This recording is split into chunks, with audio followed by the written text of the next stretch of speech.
नमस्कार। स्वागत है आपका स्टोरी ज्वेल में। आज सुनते हैं मुंशी प्रेमचंद की लिखी कहानी भूत। मुरादाबाद के पंडित सीताराम चौबे गत 30 वर्षों से वहां के वकीलों के नेता हैं।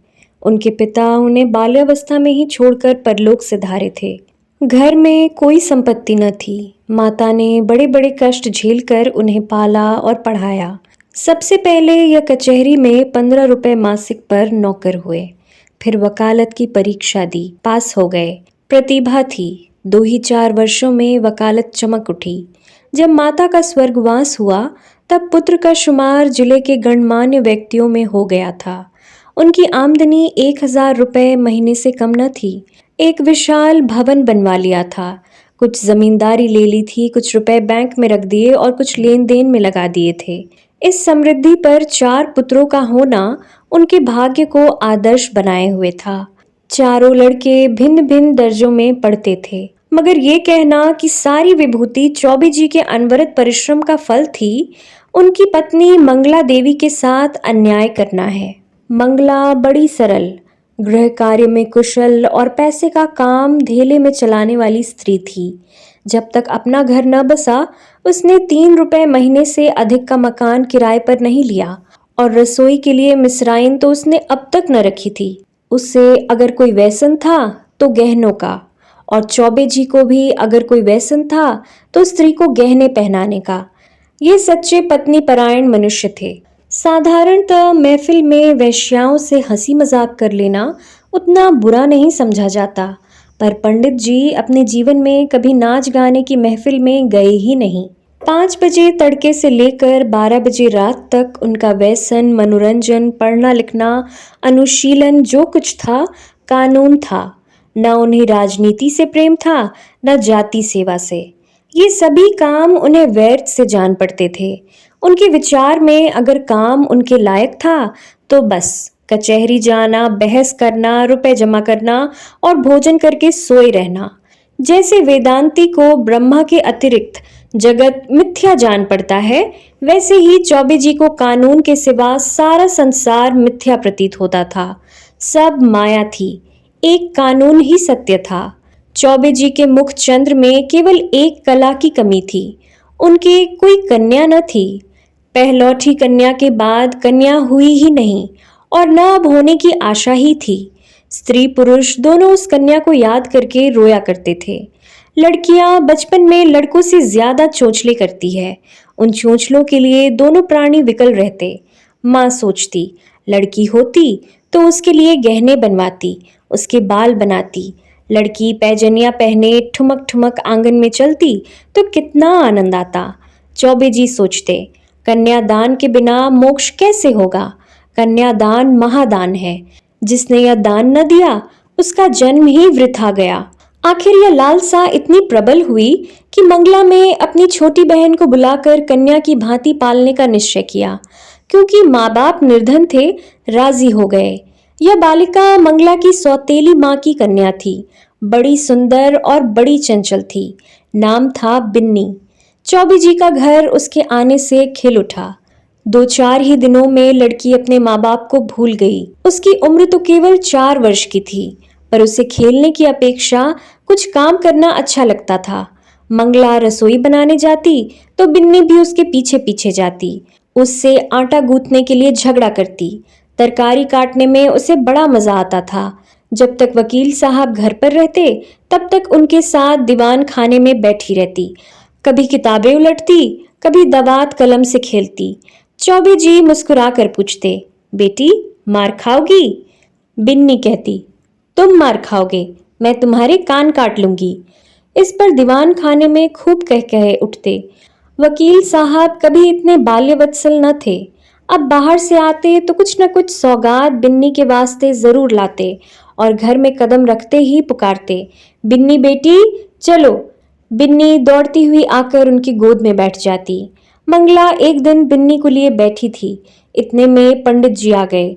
बिन्नी दौड़कर उनकी गोद में जा बैठी। पंडित जी ने कहा, तू किसकी बेटी है? बिन्नी, न बताऊंगी। मंगला, कह दे बेटा, जीजी की बेटी हूं। पंडित, तू मेरी बेटी है बिन्नी की इनकी? बिन्नी उठी और फिर चौबे जी की गोद में बैठ गई। पंडित, अच्छा, हम लोग आंखें बंद किए बैठे हैं। बिन्नी जिसकी बेटी होगी उसकी गोद में बैठ जाएगी। बिन्नी उठी और फिर चौबे जी की गोद में बैठ गई। पंडित, मेरी बेटी है, अब न कहना कि मेरी बेटी है। मंगला, अच्छा जाओ बिन्नी, अब तुम्हें मिठाई न दूंगी, गुड़िया भी न मंगा कर दूंगी। बिन्नी, भैया जी मंगवा देंगे, तुम्हें ना दूंगी। वकील साहब ने हंसकर बिन्नी को छाती से लगा लिया और गोद में लिए हुए बाहर चले गए। वो अपने इष्ट मित्रों को भी उस बाल क्रीड़ा का रसास्वादन कराना चाहते थे। आज से जो कोई बिन्नी से पूछता तो किसकी बेटी है, तो बिन्नी चट से कह देती, भैया की। एक बार बिन्नी का बाप आकर उसे अपने साथ ले गया। बिन्नी ने रो रो कर दुनिया सिर पर उठा ली। इधर चौबे जी को भी दिन काटना मुश्किल हो गया। एक महीना भी न गुजरने पाया था कि वह ससुराल गए और बिन्नी को लिवा लाए। बिन्नी अपनी माता पिता को भूल गई। वो चौबे जी को अपना बाप और मंगला को अपनी माँ समझने लगी। जिन्होंने उसे जन्म दिया था वो गैर हो गए। कई साल गुजर गए। वकील साहब के बेटों के विवाह हुए। उसमें से 2 अपने बाल बच्चों को साथ लेकर अन्य जिलों में वकालत करने चले गए। 2 कॉलेज में थे। बिन्नी भी कली से फूल हुई। ऐसी रूप गुण वाली बालिका बिरादरी में और न थी। पढ़ने लिखने में चतुर, घर के काम धंधों में कुशल, बूटे कसीदे और सीने पिरोने में दक्ष, पाक कला में त्रिगुण, मधुर भाषणी, लज्जाशील, अनुपम रूप की राशि। अंधेरे घर में उसके सौंदर्य की दिव्य ज्योति से उजाला होता था। उषा की लालिमा में, ज्योत्सना की मनोहर छटा में, खिले हुए गुलाब के ऊपर सूर्य की किरणों से चमकते हुए तुषार बिंदु में भी वो प्राणप्रद सुषमा और यह शोभा न थी। श्वेत हेम मुकुटधारी पर्वत में भी वह शीतलता न थी जो बिन्नी अर्थात विंदेश्वरी के विशाल नेत्रों में थी। चौबे जी ने बिन्नी के लिए सुयोग्य वर खोजना शुरू किया। लड़कों की शादियों में दिल का अरमान निकाल चुके थे। अब कन्या के विवाह में हौसले पूरे करना चाहते थे। धन लुटाकर कीर्ति पा चुके थे। अब दान दहेज में नाम कमाने की लालसा थी। बेटे का विवाह करना आसान है, पर कन्या के विवाह में आबरू निभा ले जाना कठिन है। नौका पर सभी यात्रा करते हैं। जो तैर कर नदी पार करे वही प्रशंसा का अधिकारी है। धन की कमी न थी। अच्छा घर और सुयोग्य वर मिल गया। जन्म पत्र मिल गए। बनावट बन गया। फलदान और तिलक की रस्में अदा कर दी गई। पर हाय रे दुर्दिन, कहाँ तो विवाह की तैयारी हो रही थी। द्वार पर दर्जी, सुनार, हलवाई सब अपना अपना काम कर रहे थे। कहाँ निर्दय विधाता ने और ही लीला रच दी। विवाह के 1 सप्ताह पहले मंगला अनायास बीमार पड़ी। 3 ही दिन में अपने अरमान लिए परलोक से धार गई। संध्या हो गई थी। मंगला चारपाई पर पड़ी थी।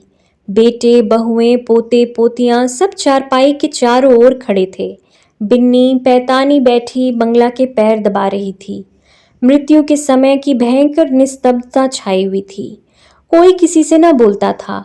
दिल में सब समझ रहे थे क्या होने वाला है। केवल चौबे जी वहां न थे। सहसा मंगला ने इधर उधर इच्छापूर्ण दृष्टि से देखकर कहा, जरा इन्हें बुला दो, कहाँ हैं? पंडित जी अपने कमरे में बैठे रो रहे थे। संदेश पाते ही आंसू पोंछते हुए घर में आए और बड़े धैर्य के साथ मंगला के सामने खड़े हो गए। डर रहे थे कि मेरी आंखों से आंसू की एक बूंद भी निकली तो घर में हाहाकार मच जाएगा। मंगला ने कहा, एक बात पूछती हूँ, बुरा न मानना। बिन्नी तुम्हारी कौन है? पंडित, बिन्नी कौन है? मेरी बेटी है, और कौन? मंगला, हाँ, मैं तुम्हारे मुंह से यही सुनना चाहती थी। उसे सदा अपनी बेटी समझते रहना। उसके विवाह के लिए मैंने जो जो तैयारियां की थी उनमें कुछ काट छांट मत करना। पंडित, उसकी कुछ चिंता न करो। ईश्वर ने चाहा तो उससे कुछ ज्यादा धूमधाम के साथ विवाह होगा। मंगला, उसे हमेशा बुलाते रहना। तीज त्योहार में कभी मत भूलना। पंडित, इन बातों को मुझे याद दिलाने की जरूरत नहीं है। मंगला ने कुछ सोचकर कहा, इसी साल विवाह कर देना। पंडित, इस साल कैसे होगा? मंगला, यह फागुन का महीना है, जेठ तक लगन है। पंडित, हो सकेगा तो इसी साल कर दूंगा। मंगला, हो सकने की बात नहीं है, जरूर कर देना। पंडित, कर दूंगा। इसके बाद गोदान की तैयारी होने लगी।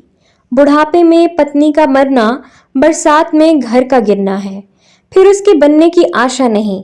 मंगला की मृत्यु से पंडित जी का जीवन अनियमित और विशृंखल सा हो गया। लोगों से मिलना जुलना छूट गया। कई कई दिन कचहरी ही न जाते, जाते भी तो बड़े आग्रह से। भोजन से अरुचि हो गई।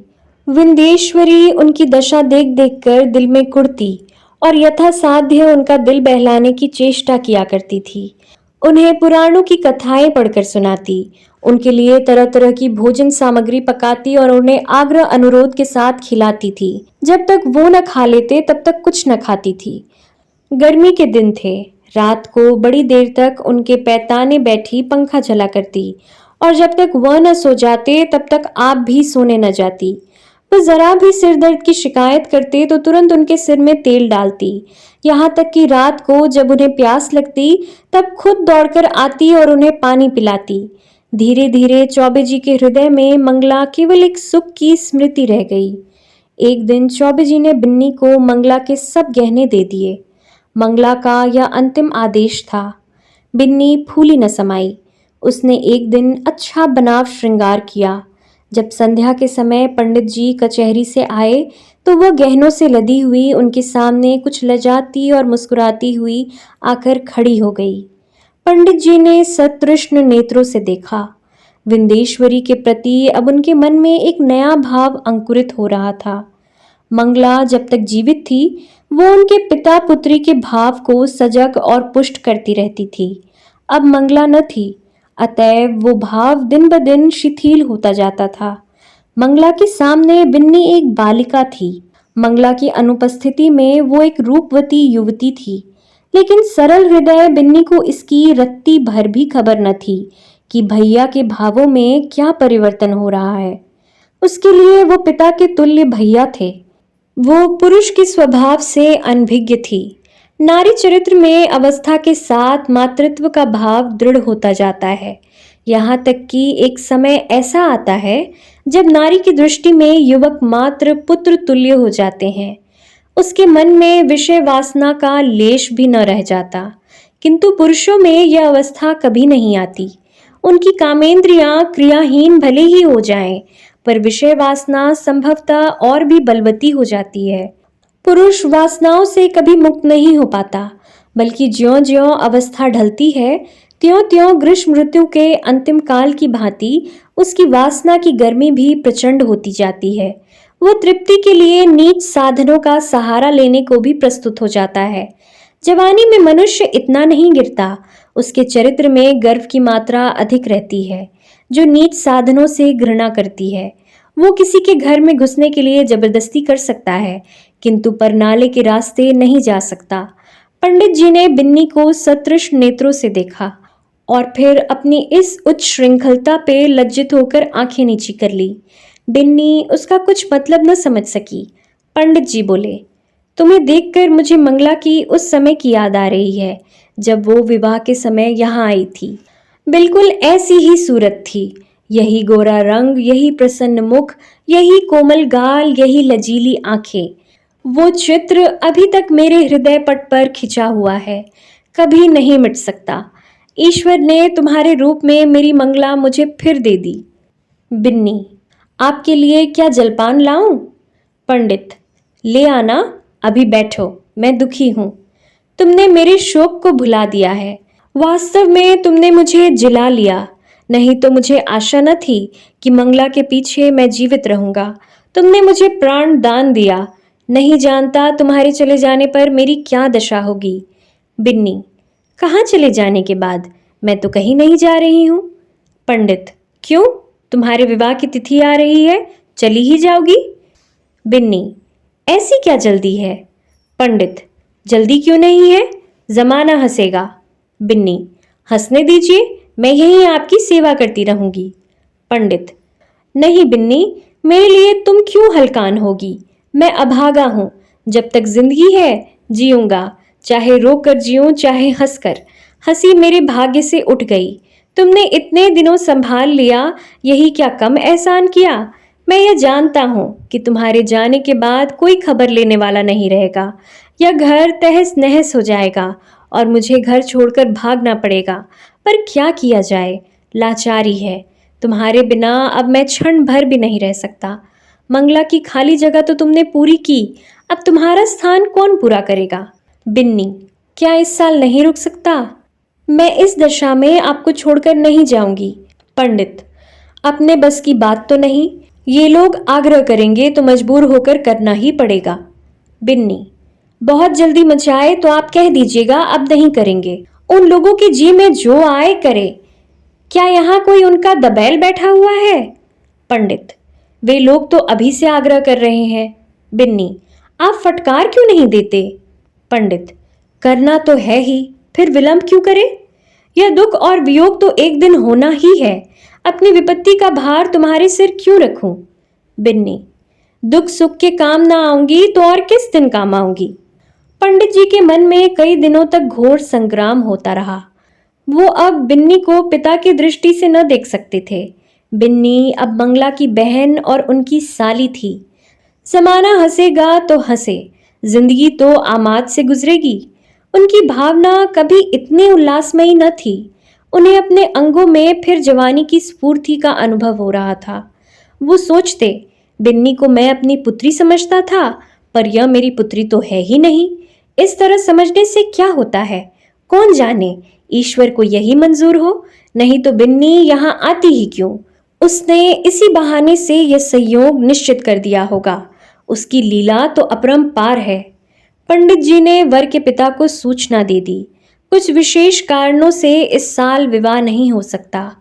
विंध्येश्वरी को अभी तक कुछ खबर न थी कि मेरे लिए क्या क्या षड्यंत्र रचे जा रहे हैं। वह खुश थी कि मैं भैया जी की सेवा कर रही हूँ और भैया जी मुझसे प्रसन्न हैं। बहन का उन्हें बड़ा दुख है। मैं न रहूंगी तो वो कहीं चले जाएंगे।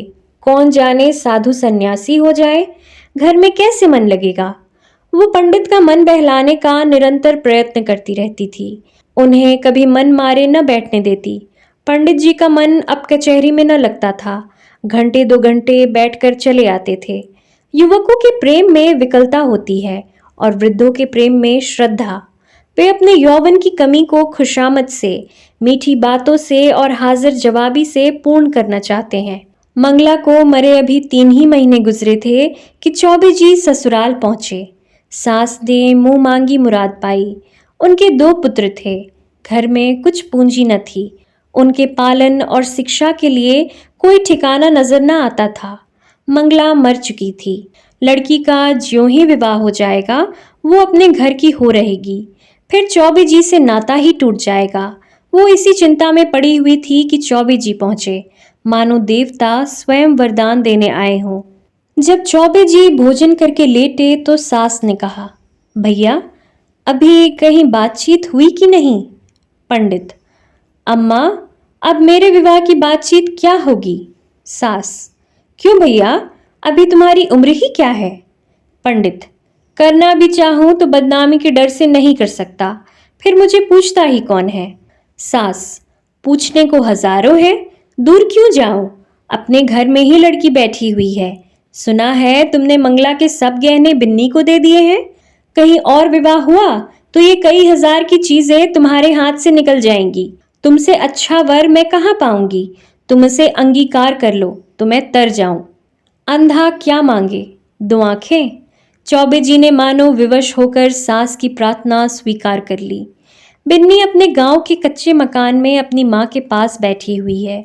अब की चौबे जी ने उसकी सेवा के लिए एक लौंडी भी साथ कर दी है। विंध्येश्वरी के दोनों छोटे भाई विस्मित होकर उसके आभूषणों को देख रहे हैं। गांव की और कई स्त्रियां उसे देखने आई हुई है और उसके रूप लावण्य का विकास देखकर चकित हो रही है। यह वही बिन्नी है जो यहाँ मोटा फरिया पहने खेला करती थी। रंग रूप कैसा निखर आया है, सुख की देन है ना? जब भीड़ कम हुई, एकांत हुआ तो माता ने पूछा, तेरे भैया जी तो अच्छी तरह है ना बेटी? यहाँ आए थे तो दुखी थे। मंगला का शोक उन्हें खाए जाता है। संसार में ऐसे मर्द भी होते हैं जो स्त्री के लिए प्राण दे देते हैं। नहीं तो यहाँ स्त्री मरी और चट दूसरा ब्याह रचाया गया। मानो मानते हैं कि यह मरे तो नई नवेली बहू घर लाए। विंदेश्वरी, उन्हें याद करके रोया करते हैं। चली आई हूं, न जाने कैसे होंगे। माता, मुझे तो डर लगता है कि तेरा ब्याह हो जाने पर कहीं घबरा कर साधु फकीर न हो जाए। विंदेश्वरी, मुझे भी यही डर लगता है। इसी से तो मैंने कह दिया कि अभी शादी की कोई जल्दी नहीं है। माता, जितने ही दिन उनकी सेवा करोगी उतना ही उनका स्नेह बढ़ेगा और तुम्हारे जाने से उन्हें उतना ही दुख होगा। बेटी, सच तो यह है कि वो तुम्ही को देखकर जीते हैं। इधर तुम्हारी डोली उठी और उधर उनका घर सत्यानाश हुआ। मैं तुम्हारी जगह होती तो उन्हीं से ब्याह कर लेती। विंदेश्वरी, हटो अम्मा, गाली देती हो। उन्होंने मुझे बेटी करके पाला है, मैं भी उन्हें अपना पिता समझती हूँ। माता, चुप कर पगली, कहने से क्या होता है। विंदेश्वरी, अरे सच तो अम्मा, कितनी बेढंगी बात है। माता, मुझे तो इसमें कोई बेढंगापन नहीं दिखता। विंदेश्वरी, क्या कहती हो अम्मा, उनसे मेरा? मैं तो लाज की मारी मर जाऊं, उनके सामने ताक न सकूं। वह भी कभी न मानेंगे। मानने की बात भी हो कोई? माता, उनका जिम्मा मैं लेती हूं, मैं उन्हें राजी कर लूंगी। तू राजी हो जा। याद रख, यह कोई हंसी खुशी का बयान नहीं है, उनकी प्राण रक्षा की बात है, जिसके सिवा संसार में हमारा कोई नहीं है। फिर अभी उनकी ऐसी उम्र भी तो नहीं है, 50 से 2-4 साल ऊपर होंगे। उन्होंने एक ज्योतिषी से पूछा भी था, उसने उनकी कुंडली देख बताया है कि आपकी जिंदगी कम से कम 70 वर्ष की है। देखने सुनने में वो 100-200 में से एक आदमी है। बातचीत में चतुर माता ने ऐसा शब्द जाल रचा कि सरल बालिका उसमें से निकल न सकी। माता जानती थी कि प्रलोभन का जादू इस पर न चलेगा। धन का, आभूषणों का, कुल सम्मान का, सुखमय जीवन का उसने जिक्र तक न किया। केवल उसने चौबे जी की दयनीय दशा पर जोर दिया। अंत को विंदेश्वरी ने कहा, अम्मा, मैं जानती हूँ कि मेरे न रहने से उनको बड़ा दुख होगा। यह भी जानती हूँ कि मेरे जीवन में सुख नहीं लिखा है। अच्छा, उनके हित के लिए मैं अपना जीवन बलिदान कर दूंगी। ईश्वर की यही इच्छा है तो यही सही। चौबे जी के घर में मंगल गान हो रहा था। विंदेश्वरी आज वधू बनकर इस घर में आई है। कई वर्ष पहले वो चौबे जी की पुत्री बनकर आई थी। उसने कभी स्वप्न में भी न सोचा था कि मैं एक दिन इस घर की स्वामिनी बनूंगी। चौबे जी की सज धज आज देखने लायक है। तंजेब का रंगीन कुर्ता, कतरी हुई सवरी हुई मूछें, खिजाब से चमकते हुए बाल, हंसता हुआ चेहरा, चढ़ी हुई आंखें, यौवन का पूरा स्वांग था। रात बीत चुकी थी। विंदेश्वरी आभूषणों से लदी हुई भारी जोड़े पहने फर्श पर सिर झुकाए बैठी थी। उसे कोई उत्कंठा न थी, भय न था, केवल यह संकोच था कि मैं उनके सामने कैसे मुंह खोलूंगी। उनकी गोद में खेली हूं, उनके कंधों पर बैठी हूं, उनकी पीठ पर सवार हुई हूं, कैसे उन्हें मुंह दिखाऊंगी। मगर वे पिछली बातें क्यों सोचूं। ईश्वर उन्हें प्रसन्न रखे। जिसके लिए मैंने पुत्री से पत्नी बनना स्वीकार किया वह पूर्ण हो, उनका जीवन आनंद से व्यतीत हो। इतने में चौबे जी आ गए। विंदेश्वरी उठ खड़ी हुई। उसे इतनी लज्जा आई कि जी चाहा कहीं भाग जाए, खिड़की से नीचे कूद पड़े। चौबे जी ने उसका हाथ पकड़ लिया और बोले, बिन्नी, मुझसे डरती हो? बिन्नी कुछ न बोली, मूर्ति की तरह वहीं खड़ी रही। एक क्षण में चौबे जी ने उसे बिठा दिया। वो बैठ गई। उसका गला भर भर आता था। भाग्य की यह निर्दय लीला व क्रूर क्रीड़ा उसके लिए असहाय हो रही थी। पंडित जी ने पूछा, बिन्नी, बोलती क्यों नहीं? क्या मुझसे नाराज हो? विंदेश्वरी ने अपने कान बंद कर लिए। यही परिचित आवाज वो कितने दिन से सुनती चली आती थी। आज ये व्यंग से भी तीव्र और उपहास से भी कटु प्रतीत होती थी। सहसा पंडित जी चौंक पड़े। आंखें फैल गई और दोनों हाथ मेढक के पैरों की भांति सिकुड़ गए। वह 2 कदम पीछे हट गए। खिड़की से मंगला अंदर झांक रही थी। छाया नहीं, मंगला थी। मंगला थी सदे साकार सजीव। उसकी आंखों में क्रोध और तिरस्कार भरा हुआ था। चौबे जी कांपती हुई टूटी फूटी आवाज में बोले, बिन्नी, देखो, यह क्या है? बिन्नी ने घबरा कर खिड़की की ओर देखा। कुछ न था। बोली, क्या है? मुझे तो कुछ नहीं दिखाई देता। चौबे जी, अब गायब हो गई, लेकिन ईश्वर जानता है, मंगला थी। बिन्नी, बहन? चौबे जी, हाँ हाँ वही, खिड़की से अंदर झांक रही थी। मेरे तो रोए खड़े हो गए। विंदेश्वरी कांपती हुई बोली, मैं यहाँ नहीं रहूंगी। चौबे जी, नहीं नहीं बिन्नी, कोई डर नहीं है, मुझे धोखा हुआ है। बात यह है कि वो इस घर में रहती थी, यहीं सोती थी, इसी से कदाचित मेरी भावना ने उसकी मूर्ति लाकर खड़ी कर दी। कोई बात नहीं है। आज का दिन कितना मंगलमय है कि मेरी बिन्नी यथार्थ में मेरी हो गई। यह कहते कहते चौबे जी फिर चौंके। फिर वही मूर्ति खिड़की से झांक रही थी। मूर्ति नहीं, सदैव सजीव साकार मंगला। अब की उसकी आंखों में क्रोध न था, तिरस्कार न था, उनमें हास्य भरा हुआ था। मानो वो इस दृश्य पर हंस रही है, मानो उसके सामने कोई अभिनय हो रहा है। चौबे जी ने कांपते हुए कहा, बिन्नी, फिर वही बात हुई, वो देखो, मंगला खड़ी है। विंदेश्वरी चीख कर उनके गले से लिपट गई। चौबे जी ने महावीर जी का नाम जपते हुए कहा, मैं किवाड़ बंद कर दिए देता हूं। बिन्नी, मैं इस घर में नहीं रहूंगी। भैया जी, तुमने बहन के अंतिम आदेश को नहीं माना, इसी से उनकी आत्मा दुखी हो रही है। मुझे तो किसी अमंगल की आशंका हो रही है। चौबे जी ने उठकर खिड़की के द्वार बंद कर दिए और कहा, मैं कल से दुर्गा पाठ कराऊंगा। आज तक कभी ऐसी शंका न हुई थी। तुमसे क्या कहूं, उस बात को जाने दो। यहाँ बड़ी गर्मी पड़ रही है। अभी पानी गिरने में 2 महीने से कम नहीं है। हम लोग मसूरी क्यों न चले? विंदेश्वरी, मेरा तो कहीं जाने का मन नहीं है। मुझे अब इस कमरे में नींद ना आएगी। चौबे जी, ग्रंथों में तो यही देखा है कि मरने के बाद केवल सूक्ष्म शरीर रह जाता है। समझ में नहीं आता यह स्वरूप क्यों दिखाई दे रहा है। कुछ नहीं, यह मेरी कल्पना का दोष है। कभी कभी ऐसे भ्रम हो जाते हैं। मैं सच कहता हूँ बिन्नी, अगर तुमने मुझ पर यह दया न की होती तो मैं कहीं का न रहता। शायद इस वक्त मैं बद्रीनाथ के पहाड़ों पर सिर टकराता होता, या कौन जाने विष खाकर प्राणांत कर चुका होता। विंदेश्वरी, मसूरी में किसी होटल में ठहरना पड़ेगा। चौबे जी, नहीं, मकान भी मिलते हैं। मैं अपने एक मित्र को लिख देता हूँ, वो कोई मकान ठीक करके रखेंगे। बात पूरी भी न होने पाई थी कि न जाने कहाँ से जैसे आकाशवाणी हो आवाज आई, बिन्नी तुम्हारी पुत्री है। चौबे जी ने दोनों कान बंद कर लिए, भय से थर थर कांपते हुए बोले, बिन्नी, यहाँ से चलो, न जाने कहाँ से आवाज आ रही है। बिन्नी ने रोकर पूछा, कैसी आवाज थी? चौबे जी, क्या बताऊं, कहते लज्जा आती है। बिन्नी, जरूर बहन जी की आत्मा है। बहन, मुझ पर दया करो, मैं सर्वथा निर्दोष हूँ। चौबे जी, फिर वही आवाज आ रही है। हाय ईश्वर, कहाँ जाऊं? मेरे तो रोम रोम में ये शब्द गूंज रहे हैं। बिन्नी, मैंने बुरा किया। मंगला सती थी, उसके आदेश की उपेक्षा करके मैंने अपने हक में जहर बोया। कहाँ जाऊं, क्या करूं?